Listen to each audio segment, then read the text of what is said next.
ફરી એકવાર નવા વાવાઝોડાને લઈને મોટી આગાહી કરવામાં આવી રહી છે. અરબી સમુદ્રને બંગાળની ખાડીના ઊંડાણવાળા ક્ષેત્રની અંદર મોટા વિરામ લીધા બાદ હવે પછી એક નવું મજબૂત અને તોફાની મિની વાવાઝોડું બનતું જોવા મળી રહ્યું છે. તમે જોઈ શકો છો આ સંપૂર્ણ ક્ષેત્રની અંદર અત્યારે આ મિની વાવાઝોડાનો ભયંકર ઘેરાવો રચાઈ રહેલો જોવા મળી રહ્યો છે. તેની સાથે સાથે બંગાળની ખાડીના તટીય ક્ષેત્રની અંદર હવે પછી મજબૂત લો પ્રેશર સિસ્ટમની અસર સક્રિય થવાની સાથે સિસ્ટમો દિશાઓ બદલીને દક્ષિણીય ભારતના તટીય વિસ્તારોની અંદર ટકરાઈને હાલ અત્યારે ભયંકર વરસાદ વિખેરી રહેલી જોવા મળી રહી છે.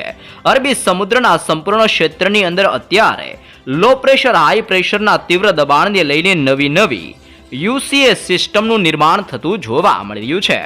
તે ઉપરાંત અત્યારે ઉત્તરીય ભારતના વિસ્તારની અંદર ભયંકર બરફવર્ષા હિમવર્ષાના માહોલની સાથે સક્રિય બનતી નવી પશ્ચિમીય વિક્ષેપ એટલે કે વેસ્ટર્ન ડિસ્ટર્બન્સની ભયંકર અસરને લઈને હવે પછી ઉત્તર ભારતના તોફાની ઠંડા અને ભેજયુક્ત પવનો પોતાની દિશાઓ બદલવાની સાથે ગુજરાતના સંપૂર્ણ વિસ્તારોની અંદર અસરો દર્શાવી રહ્યા છે.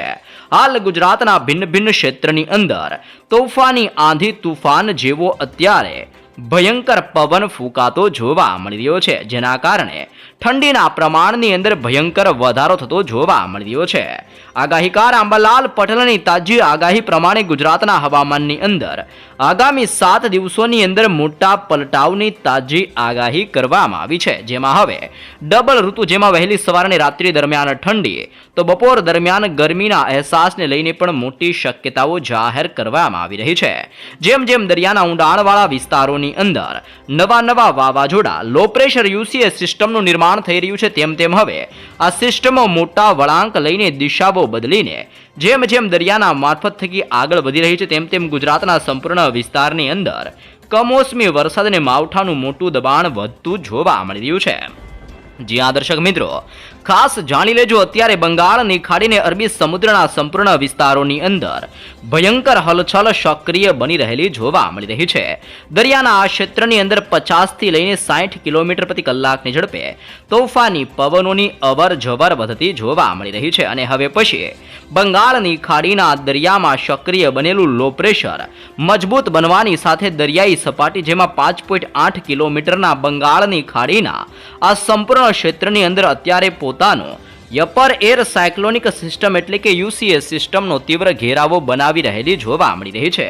તે જ સમયગાળા દરમિયાન અત્યારે અરબી સમુદ્રના વિસ્તારોની અંદર પણ અત્યારે એક યુસીએ સક્રિય બનતું હોય તેમ 1.5 કિલોમીટરના એરિયાની અંદર અત્યારે આ સંપૂર્ણ ક્ષેત્રની અંદર મજબૂત ઘેરાવો રચાતો જોવા મળી રહ્યો છે. આમ એક સાથે બે નવી યુસીએ સિસ્ટમ, જેમાં એક અરબી સમુદ્રમાં અને બીજી સિસ્ટમ અરબી સમુદ્રમાં સક્રિય થવાને લઈને આ સંપૂર્ણ વિસ્તારની અંદર એક મજબૂત ઘેરાવો રચાતો જોવા મળી રહ્યો છે. જેમ સિસ્ટમો દિશા બદલવાની સાથે ને મોટા વળાંક લઈને હવે પછી ગુજરાતના વિસ્તારો તરફ ગતિઓ કરી રહી છે, તેમ ગુજરાતના દરિયાઈ કાંઠાના અનેક ક્ષેત્રની અંદર મોટા પલટાવો આવી રહ્યા છે. જેમાં કચ્છનો ક્ષેત્ર, સૌરાષ્ટ્રના દરિયાઈ કાંઠાના વિસ્તાર અને દક્ષિણીય ગુજરાતના વિસ્તારની અંદર અત્યારે 25 થી લઈને 30 કિલોમીટર પ્રતિ કલાકની ઝડપે હવે પછી ઠંડા અને ભેજયુક્ત તોફાની પવનો ગુજરાતમાં ફૂંકાતા જોવા મળી રહ્યા છે. તે ઉપરાંત અત્યારે ઉત્તર ભારતની અંદર કાશ્મીરના ક્ષેત્રની હિમાલયના તળેટીના સંપૂર્ણ ક્ષેત્રની અંદર એક મજબૂત વેસ્ટર્ન ડિસ્ટર્બન્સ સક્રિય થવાની સાથે ભયંકર બરફ વર્ષા અને કરા પડતા હોય તેમ ઉત્તર ભારતના ક્ષેત્રની અંદર અત્યારે ભયંકર હિમવર્ષાનો માહોલ જોવા મળી રહ્યો છે. જેમ ઉત્તર ભારતના વિસ્તારમાંથી સિસ્ટમ આગળ વધી રહી છે, તેમ નવી દિલ્હી, લાહોરના ક્ષેત્રથી જોધપુર, ગ્વાલિયરના વિસ્તારમાં અત્યારે માવઠાનું તીવ્ર દબાણ સક્રિય બનીને હવે પછી ઠંડા અને ભેજયુક્ત પવનો દિશાઓ બદલવાની સાથે ગુજરાતના સંપૂર્ણ ક્ષેત્રની અંદર હાલ અત્યારે અસરો દર્શાવી રહેલા જોવા મળી રહ્યા છે.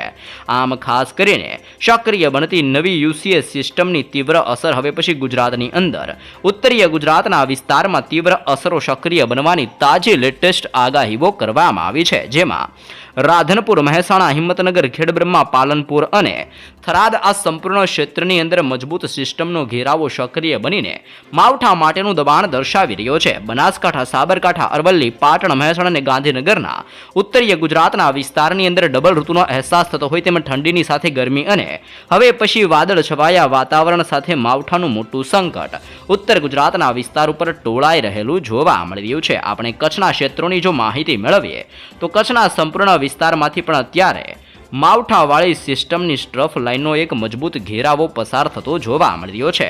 સિસ્ટમના આ ઘેરાવાની અસરને લઈને રાપરનો ક્ષેત્ર, ગાંધીધામનો વિસ્તાર, માંડવી, બાડેલી, ખાવડ પંથકથી નળિયા અને લખપતના સંપૂર્ણ ક્ષેત્રની અંદર મોટા પલટાવ આવતા હોય તેમ કચ્છના આ તમામ વિસ્તારોની અંદર પલટાવ આવવાની સાથે હવે પછી માવઠાનું તીવ્ર દબાણ સૌરાષ્ટ્ર ઉપર વધતું હોય તેવા દ્રશ્ય ફરી એકવાર સક્રિય બનતા જોવા મળવાના છે. અત્યારે સૌરાષ્ટ્રના દરિયાઈ કાંઠાના વિસ્તારમાં આંધી, તુફાન, વંટોળ જેવા પવનોની તીવ્રતાની સાથે ભેજનું પ્રમાણ વધી રહેલું જોવા મળી રહ્યું છે. ભાવનગર, અલંગ, અમરેલી, ગોંડલ, બોટાદ, જસદણ, જૂનાગઢના વિસ્તારની અંદર વાદળ છવાયું વાતાવરણ જોવા મળી રહ્યું છે. મહુવા, ઉના, વેરાવળ, ગીર સોમનાથના વિસ્તારોની અંદર પણ ઓચિંતાનો મોટો પલટાવ આવી રહ્યો છે. પોરબંદર, ભાનવડ, જામનગર, રાજકોટ, ચોટીલા, સલાયા, દેવભૂમિ, દ્વારકાના વિસ્તારની અંદર તોફાની પવનોની ગતિવિધિઓ વધી રહી છે.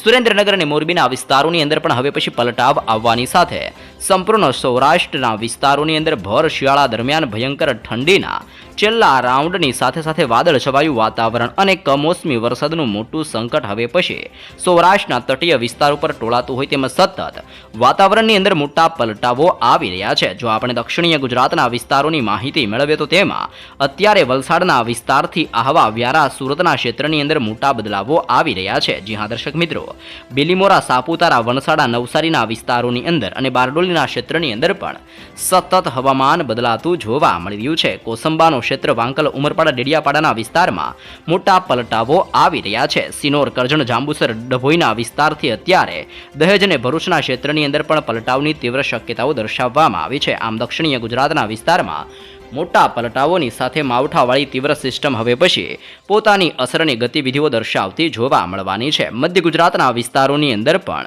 ધીમી ગતિએ હવે પછી સિસ્ટમનું હળવું જોર વધતું જોવા મળી રહ્યું છે. જેમાં વડોદરા, બોડેલી, ગોધરા, લુણાવાડા, દાહોદ, છોટાઉદેપુર, ખેડા, પંચમહાલ, નડિયાદના વિસ્તારથી લઈને ખંભાત, ધોળકા અને અહેમદાબાદના વિસ્તારની અંદર પણ ડબલ ઋતુનો અહેસાસ થતો હોય તેમ સંપૂર્ણ ગુજરાતના વિસ્તારોની અંદર હવે પછી સક્રિય બનતી નવી વેસ્ટર્ન ડિસ્ટર્બન્સની અસર બદલાઈ રહેલા વાતાવરણને લઈને ગુજરાતમાં વાદળ છવાયા વાતાવરણ સાથે માવઠાના નવા રાઉન્ડને લઈને નવી અને તાજી આગાહી દર્શાવવામાં આવી રહી છે.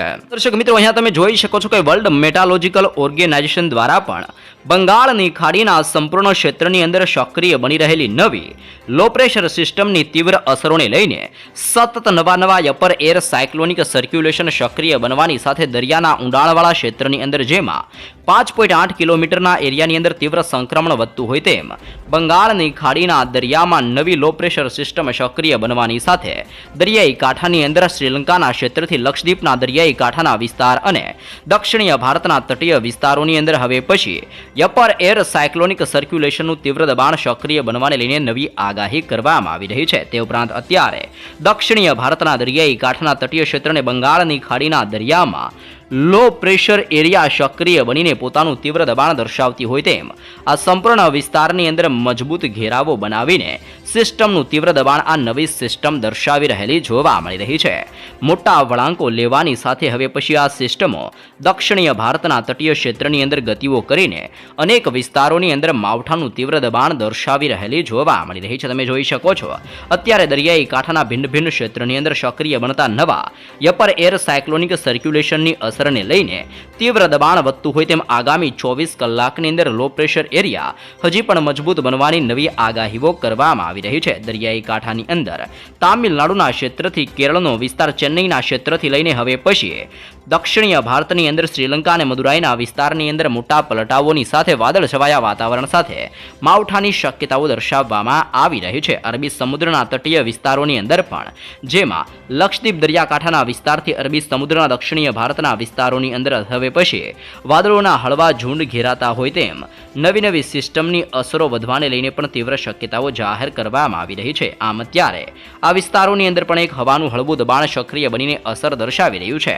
સિસ્ટમો દિશા બદલવાની સાથે મોટા વળાંક લઈને હવે પછી દક્ષિણીય ભારતના તટીય ક્ષેત્રથી ગુજરાતના વિસ્તાર અને ઉત્તર ભારતના વિસ્તારમાં સક્રિય બનતી વેસ્ટર્ન ડિસ્ટર્બન્સ મોટા વળાંક લેવાની સાથે ગુજરાતના વિસ્તારોની અંદર હવે પછી માવઠા માટેની તીવ્ર અસર દર્શાવી રહેલી આ નવી સિસ્ટમો જોવા મળી રહી છે. આની તાજી આગાહી માટે ગુજરાત વાસીઓ થઈ જજો સાવધાન. તમે જોઈ શકો છો ગુજરાતમાં માવઠાને લઈને નવી નકોર આગાહી કરવામાં આવી રહી છે. અનેક જિલ્લાઓમાં હવે પછી કમોસમી વરસાદનો મોટો ખતરો ટોળાઈ રહ્યો છે, જેમાં ખાસ કરીને સાબરકાંઠાના વિસ્તારોની અંદર કમોસમી વરસાદને લઈને નવી અપડેટ સામે આવી રહી છે. હાલ અત્યારે શિયાળાની વિદાય ચાલી રહી છે અને ઉનાળાનું ધીમે ધીમે આગમન થઈ રહ્યું હોય ત્યાં વચ્ચે રાજ્યની અંદર ફરી એકવાર હવામાનની અંદર મોટા પલટાવો આવવાની સાથે માવઠાની સ્થિતિનું નિર્માણ થતું જોવા મળી રહ્યું છે. જેમ જેમ વાતાવરણની અંદર અચાનક મોટા પલટાવ આવી રહ્યા છે તેમ તેમ કેટલાક વિસ્તારોમાં કમોસમી વરસાદની તાજી આગાહીઓ કરવામાં આવી રહી છે. જેમાં આપણે વિસ્તારોની વાત કરીએ તો સાબરકાંઠા, અરવલ્લી, પંચમહાલ, દાહોદ જિલ્લાની અંદર હળવાથી મધ્યમ વરસાદ વરસવાની તાજી શક્યતાઓ દર્શાવવામાં આવી રહી છે. પરંતુ માવઠાની આગાહીથી અત્યારે ખેડૂતોની અંદર પણ ભયંકર ચિંતાનો માહોલ જોવા મળી રહ્યો છે. હવામાન વિભાગના જણાવ્યા અનુસાર અનેક વિસ્તારોની અંદર હવે પછી ગાજવીજ સાથે ઝાપટા પડતા જોવા મળવાના છે અને પવનની તીવ્રતાની અંદર વધારો થતો હોય તેમ 30 થી 40 કિલોમીટર પ્રતિ કલાકની ઝડપે તોફાની પવનો ફૂંકાવાની સાથે સક્રિય બનતી નવી સિસ્ટમ, જેમાં પણ વેસ્ટર્ન ડિસ્ટર્બન્સની અસરો, સાયક્લોનિક સર્ક્યુલેશનના તીવ્ર દબાણ અને સ્ટ્રફ લાઇન જેવી અનેક પ્રકારની નવી નવી સિસ્ટમોની અસરને લઈને વાતાવરણની અંદર ભેજનું પ્રમાણ વધતું જોવા મળશે અને ભિન્ન ભિન્ન ક્ષેત્રની અંદર હવે પછી વરસાદીય માહોલ ઊભો થતો હોય તેવા દ્રશ્ય જોવા મળવાના છે. હવામાન વિભાગ દ્વારા જણાવવામાં આવ્યું છે કે ઉત્તરથી લઈને પશ્ચિમ દિશાની અંદર પવનોની ગતિવિધિઓ વધી રહી છે, જેના કારણે અનેક વિસ્તારોની અંદર ગાજવીજ સાથે હળવો વરસાદ થઈ શકે છે. ખાસ કરીને આજથી લઈને આગામી 24 તારીખ સુધીની અંદર રાજ્યની અંદર મુખ્યત્વે અનેક ભાગોની અંદર વાતાવરણ સૂકું જોવા મળવાનું છે. પરંતુ બંગાળની ખાડીની લો પ્રેશર દરિયાઈ કાંઠાના ક્ષેત્રની અંદર દબાણ દર્શાવશે અને અનેક વિસ્તારોની અંદર માવઠા માટેનું પણ દબાણ દર્શાવતી જોવા મળવાની છે. છેલ્લા 2 દિવસથી ગુજરાતમાં ઠંડી અને ગરમી વચ્ચે વાદળ છવાયું વાતાવરણ જોવા મળી રહ્યું છે. આજે વહેલી સવારથી અનેક વિસ્તારોમાં આકાશ ઘેરું બન્યું હોય તેમ એટલે કે આકાશની અંદર કાળા ડિબાંગ વાદળો જોવા મળી રહ્યા છે. પંચમહાલ, દાહોદના કેટલાક ભાગોની અંદર કમોસમી વરસાદ નોંધાઈ આવ્યો છે. આ ઉપરાંત બનાસકાંઠા જિલ્લાની અંદર અંબાજી વિસ્તારની અંદર પણ માવઠાની હાલ હળવી આગાહીઓની વચ્ચે વરસાદીય ઝાપટા પડેલા જોવા મળી રહ્યા છે. અચાનક બદલાવના કારણે વાતાવરણની અંદર પલટાવ જોવા મળ્યો છે અને જેને લઈને ખેડૂતોના તૈયાર પાકોની અંદર નુકસાન થવાની ખેડૂતોને મોટી ભીતિ સતાવતી જોવા મળી રહી છે.